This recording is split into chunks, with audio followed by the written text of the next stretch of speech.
Jubilee tales still don't add up.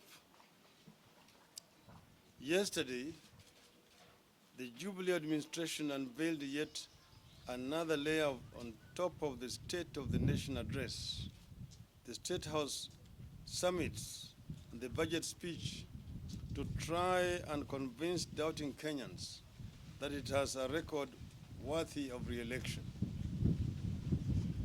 Jubilee launched a portal.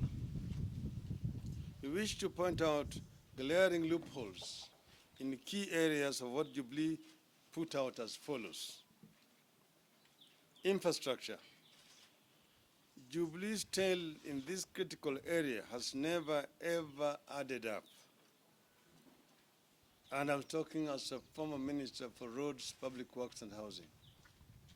In his 2016 State of the Nation address, the President said that Jubilee had built 3,000 kilometers of road.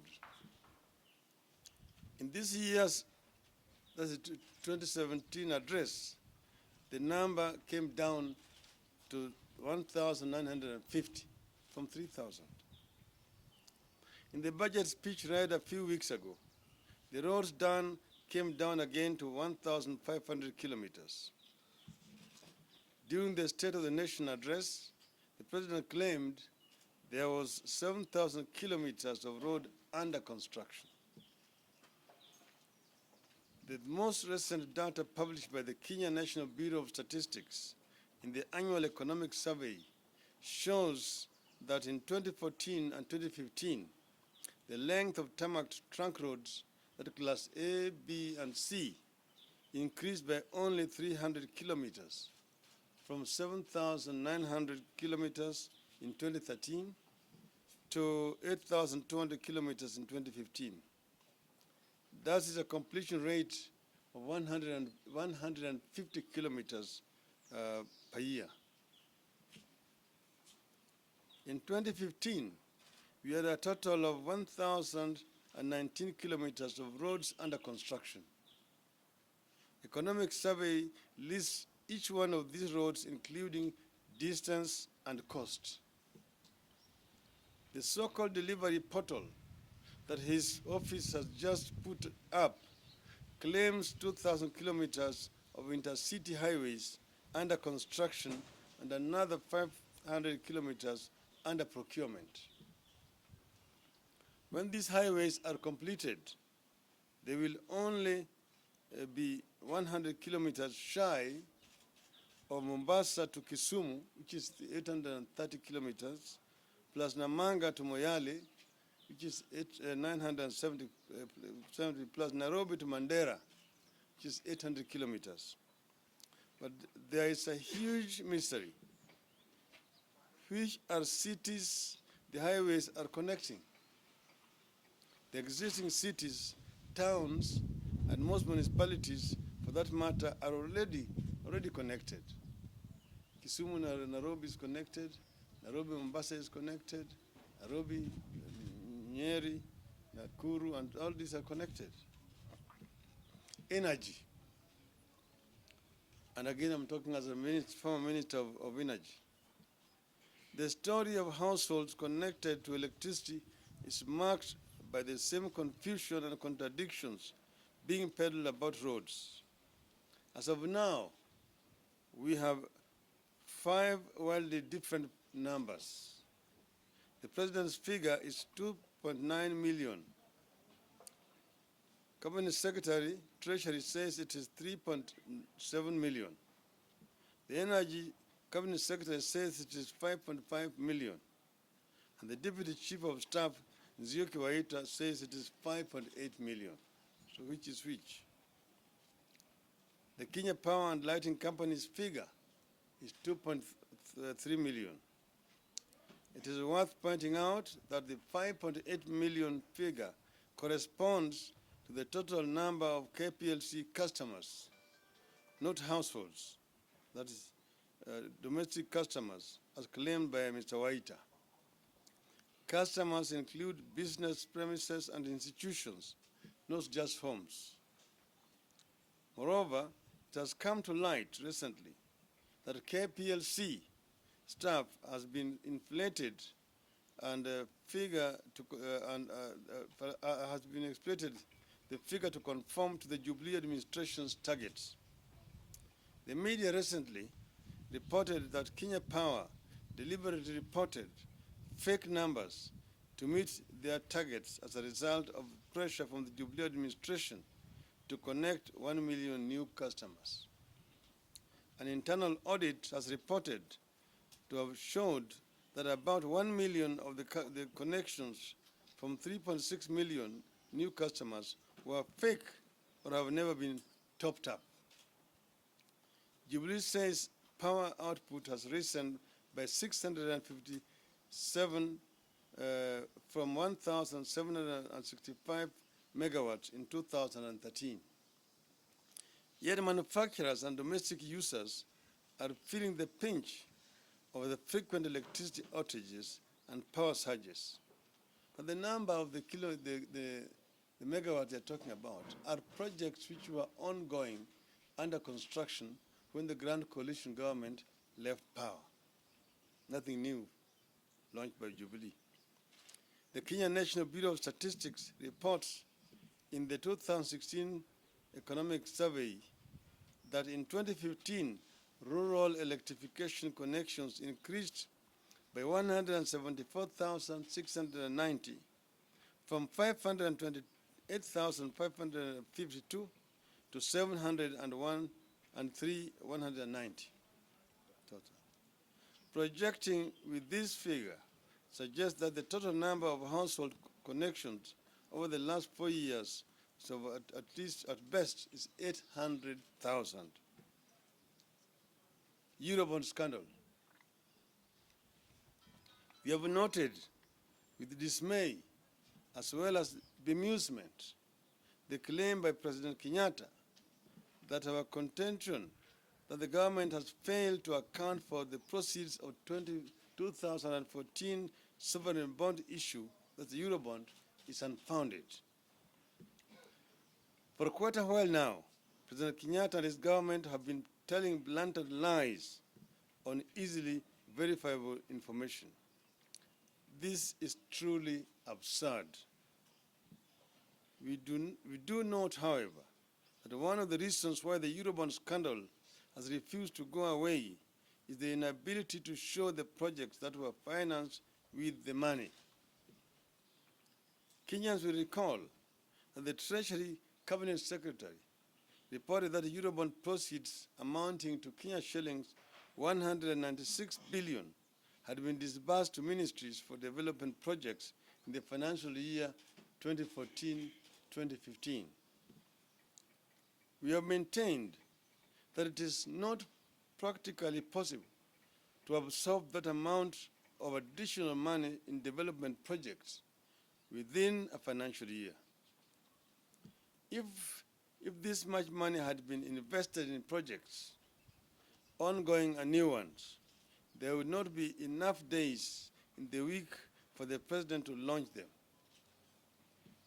We need to not to belabor the president's project launching challenges. The answer to the phantom projects mystery may be on hand. You have seen the president intimidating the Auditor General at his ill-fated corruption summit, followed by numerous clumsy attempts to cripple him or remove him from office. You have reason to believe that these attacks on the Auditor General are meant to preempt the completion of the special audit on the Eurobond. If our allegations are unfounded, why go to such great lengths to obstruct and intimidate the Auditor General? What is Jubilee afraid of? Eurobond ghosts are clearly haunting the president. And the Auditor General promised Parliament that in 2 months' time, he would be back to Parliament. That was sometimes early last year. Up to now, the Auditor General has said he cannot trace the money into the central bank, neither can he see what projects this money has been used for in the government up to now. And that's why even Parliament is intimidating the Auditor General. because the government, the president and his government know that the Auditor General cannot find this money. Health. This has been the home of scandal and old-school theft of public funds. Jubilee says it pioneered management equipment service. From the 99 furnished container clinics, which were sold to the government at an exaggerated cost of 10 million shillings each, to the 5 billion at the Ministry of Health, that was enough to buy 16 state-of-the-art cobalt cancer-fighting equipment, to the forceful leasing diagnostic equipment for 5 billion shillings a year to county governments. Health sector has been a cash cow for the big boys in the Jubilee government. Yet the President's portal sees only sterling achievements. The county government will tell you a completely different story. Lands. Jubilee claims that it has issued up to 2.4 million title deeds these past 4 years. Yet in January, the High Court ruled that over 3 million land title deeds issued by the Jubilee administration since 2013 were irregularly processed and therefore illegal. Not ODM, not NASA, not Raila saying. The High Court is the one that made that ruling. The High Court, the Ministry of Lands proceeded to prepare lease documents in violation of the law governing land matters by ignoring the input of the National Land Commission. The court said the ministry had erred in processing the titles as there were no regulations in place to guide the process in accordance with the Land Registration Act. Social inclusion. Jubilee claims to have engineered a social inclusion project that has seen vulnerable families benefit from a cash transfer program. The truth is that the cash transfer program was launched by the Grand Coalition government. Some of you remember me moving around. I had the honor as the Prime Minister to launch this program in March of 2012 at Tononoka ground in Mombasa, targeting Mvita, Likoni, Changamwe, and Kisauni in the initial phase, where the households got 2,000 shillings each. The money came from the government of Japan, which gave us financial assistance totaling about 200 million shillings. And this project was supposed to be rolled out throughout the country. It's stalled until now. They have now put in the budget, which will start in July of this year, when Jubilee is out of power, also getting out. It has been hit by poor communication and questionable and unpredictable payment arrangements. Beneficiaries have no idea on which date they are supposed to get the money. 1 month you get it, the next month you don't. Amounts vary depending on how much bribe you are to part with. Food security. Jubilee says it spent 7.2 billion shillings on Galana Kulalu irrigation project. There's nothing to show for the billions. As we speak, the Jubilee administration has sent appeals for food aid all over the world. Government reports say that the number of Kenyans facing starvation has risen from 2.7 million in 2017 to 2.7 million in 2017 from 1.7 million last year. Up to 3 million Kenyans are in need of food relief. But you remember the Galana Kulanu, they had talked about 1 million acres of irrigated agriculture. In February, the media reported that the government has approved the import of 5 million bags or 450,000 metric tons of yellow maize from Ukraine. The Galana Kulalu irrigation scheme produced 10 90-kilogram bags of maize per acre instead of 40 bags per acre that was projected. Once again, no value for money. Ease of doing business. We are told there is another portal, the e-Citizen online portal, to ease doing business in Kenya. That is commendable. But the National Bureau of Statistics also says up to 2.2 million small enterprises closed shop over the last 5 years.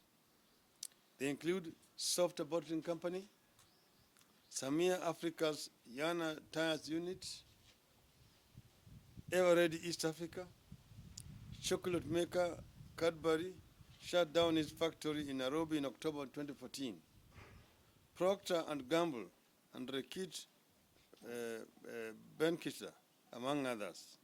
The highest number of establishments shut down was in 2015. You can see many businesses are shutting shop here and relocating to other destinations like Tanzania, like Uganda, like Egypt, like South Africa, because of the difficulty of doing business in Kenya, particularly corruption and bureaucracy. National security. Like the health sector, national security has been the home of old school corruption. As we have bought equipment, you have suffered more attacks than at any one time in our history, thanks to our unending war in Somalia and the corruption in vital sectors of the administration. Jubilee may be banking on Kenyans forgetting fast, but as opposition, we will not forget that fast. This is a very inopportune time for the president to make the wild claims he's making. What the president and his administration think they are achieving with the alternative facts remains a mystery. One thing is clear, though. The president is struggling to account for his 4 years in office. The lies have caught up with him, and the noose is tightening around his administration. End of the statement. Thank you.